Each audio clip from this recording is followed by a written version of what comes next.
Hi, I'm Mallory Johnson. Here's my ID. And here's my note card. Okay. Oh, and this is my audience. Hi, everybody. So today I'm going to be talking about the prison abolition movement and what that means, and also what would happen if we literally just got rid of prisons.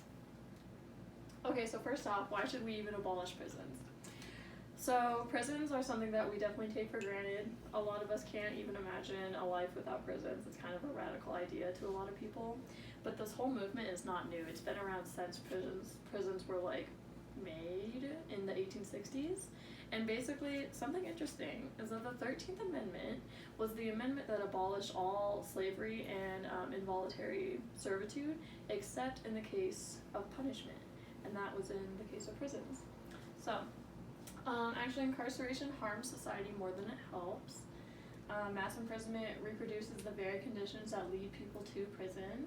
There's definitely a racist factor in prisons. There's a disproportionate amount of black and brown people in these prisons. My example here says that black and brown people make up about 32% of the nation's population, but combined they make up 56% of the incarcerated population. And then, if they were incarcerated at the same rate as white people, jail rates would decrease by 40%. So that's kind of just a crazy statistic right there.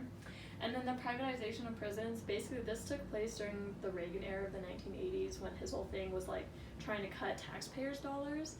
So taxpayers were paying for prisons, but then it got sent to private industries. And now private industries make millions of dollars each year from prison labor off the back of just these poor people. And they also lobby for longer sentences and harsher punishment. So it's not fair. It's pretty racist. It's messed up. Alright, so what does prison abolition mean? Basically, the prison abolition movement is a network of groups and activists that seek to reduce or eliminate prisons and the prison system, and replace them with systems of rehabilitation that do not place a focus on punishment and government institutionalization.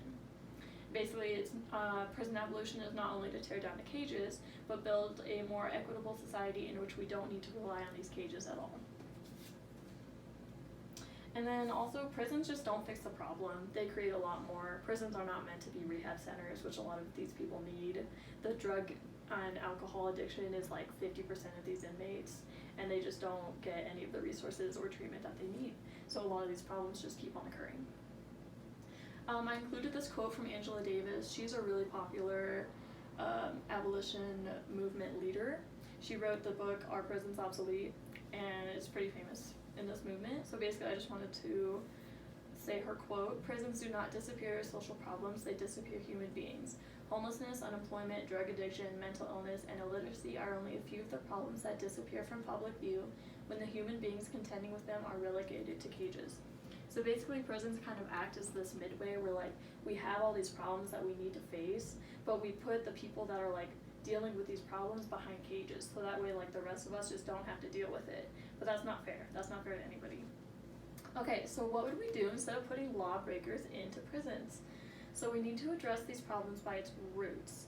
This would include restorative justice and transformative justice, redistributing all the money that go into prisons back into the community in the form of education and healthcare and mental health resources, and then also decriminalizing drug use, sex work, homelessness, undocumented immigrants would decrease crime rates a lot and would actually help a lot more people.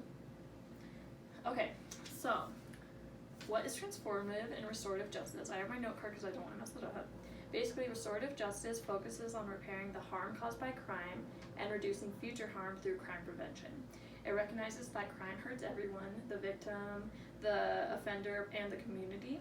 And basically, the key policies of restorative justice include that crime causes harm, and justice should focus on repairing the harm. The people most affected by the crime should be able to participate in its resolution, and the responsibility of the government is to maintain order and of the community to build peace. Transformative justice is a process where individuals affected by injustice are given the chance to address and repair harm. Components of transformative justice include trauma-informed and survivor-focused healing, community accountability and collective action, and the recognition of cultural differences. So basically both of these just aim to keep people out of prison, but still holds these lawbreakers accountable for their actions. So the redistribution of funds back into the community. First off, into education, there's a lot of studies that show that the more education that somebody has, the less crimes they'll commit. Also, if you're just in school more, you just don't have the time to commit as many crimes. And then if you are, you take more schooling, you have the incentive to get these jobs that have higher wages. So it just decreases crime rates. Healthcare would be huge, especially with universal healthcare. Mental health resources, of course, would be really huge, especially because, like I said earlier, so many inmates struggle with mental health disorders. And then also the rehabilitation centers for drugs and alcohol. Prisons do not provide that. They just keep the problem going. They just make it worse. But if we were to redistribute all the funds back into the community, then we could solve these root problems first, and by not putting people into jail. So decriminalization is also kind of, some people think it's radical, but it's really not. For example, Portugal in 2001 decriminalized all drug use from marijuana to heroin, and their crime rate just decreased by like 50% or something. It was like crazy. It's changed everything. Portugal has had a lot of success with doing that. Also, the war on drugs in the 1970s and the 1980s was really just a racist incentive to put black people into jail by placing crack and heroin into their neighborhood. And also they wanted to criminalize the anti-war left, so they really criminalized marijuana. So that was a whole racist incentive to get black people out of their community and into prison.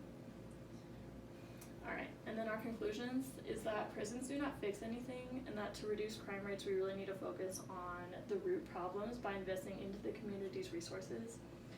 Putting people in cages won't make them a better person. Restorative and transformative justice gives them the chance to be, though. People are put into jails and then they stay there because their labor is used for the profit of privatized industries. The decriminalization proves to work really well in countries like Portugal and the Netherlands, so the US should really try it out and see how that works. And also drastic problems should just lead to drastic changes, because prisons are not working right now for our people. And then here's my citations. And that's all. Thank you guys.